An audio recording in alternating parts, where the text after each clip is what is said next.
Sergeant Arthur Scott, a 10-year veteran of the San Diego Police Department, is suing the city for alleged discrimination and retaliation after he says he complained about a racist cartoon shown at a police training event.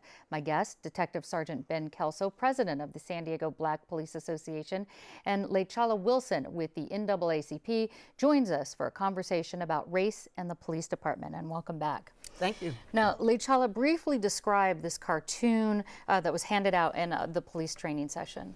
It appears to show Officer McCarter, or Frank McCarter, who was the first black San Diego police officer. This is from 1909. However, the character of him reminds me of blackface and also of the minstrel shows where you have the exaggerated big lips, the buck eyes. Some people look at it and they see that it looks like he's ape-like. And it appears that he's going into the Asian community, and there are very many derogatory comments about Asians that should have been unacceptable then and is unacceptable now. So this cartoon covers a wide range of what could be offensive in many different races, or a couple different races. Ben, how represented are minorities in the San Diego Police Department? Well, the San Diego Police Department still struggles with recruiting minorities and women, as do a lot of law enforcement agencies across the board. So things like this don't help those efforts. Earlier today, Scott's attorney, Dan Gillian, told KPBS that the cartoon used during training had nothing to do with race relations, nor, he said, was it used as an example of racism or discrimination that should be countered or different today. Ben, do you think there's racism in the San Diego Police Department? You know, I think the San Diego Police Department is a microcosm of the rest of the United States. There's certainly perception that people are treated unfairly on the basis of race and gender. Whether or not that's true or not, I think we have to start having more discussions and try to break those things down to determine what the barriers are and what make people feel that way. Did you receive other complaints from other police officers that this cartoon was offensive? Absolutely. I've received tons of phone calls and people in meetings with me to talk about how they felt about it, and yeah, they were offended by it. Lechala, how about in the community? What kind of impact does this sort of thing, does this incident in particular have in black communities here in San Diego? I think it validates what a lot of people think, that they cannot trust the police, that the police department is racist.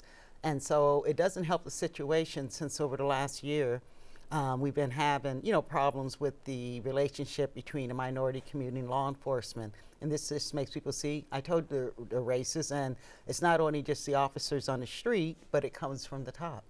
And it's confirming that in the community is what you're hearing. Yes. Ben, is Sergeant Arthur Scott still working? Yes, he is. He's still at work. I have spoken to him several times over the course of the last few days. However, this is a very sensitive personal issue to him, and he appreciates the support that he's been given from a lot of different members are speaking out and saying that they support him in this, and the Black Police Officers Association also supports him. Now, in a statement, San Diego Police Chief Shelley Zimmerman said that they take the allegations seriously and they will fully cooperate with the investigation, although she declined to be on our show today to talk about it. How would you like to see, I'll start with you, Ben, how would you like to see the police department follow up?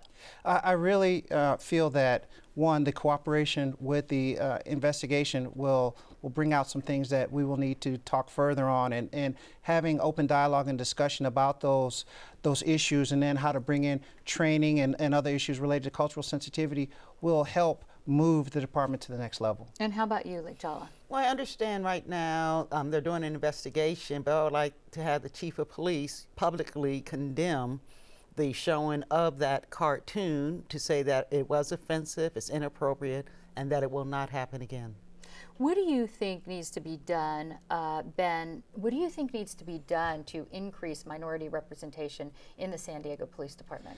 I think that's a pretty comprehensive question. We're going to have to really examine some of our existing systems for recruiting and look at different ways we can bring larger pools of applicants of color to the police department. And what do you think? Is there a better way to do this? Do we start in the schools? Where do we start? I do think you start in the schools. And in fact, at one point, I did talk to the superintendent at the San Diego Unified School District. And I think that even with Black history or with cultural training, they don't need to start here in America with slavery. They need to start in Africa, and that people understand where we really came from, and that we were actually victims of slavery, and it wasn't our fault. So if you start in the schools and people learn not to be racist, biased, practice discrimination, then when they grow up, they have a different ideal. All right, Lechala Wilson and Detective Sergeant Ben Kelso, thank you so much. Thank you.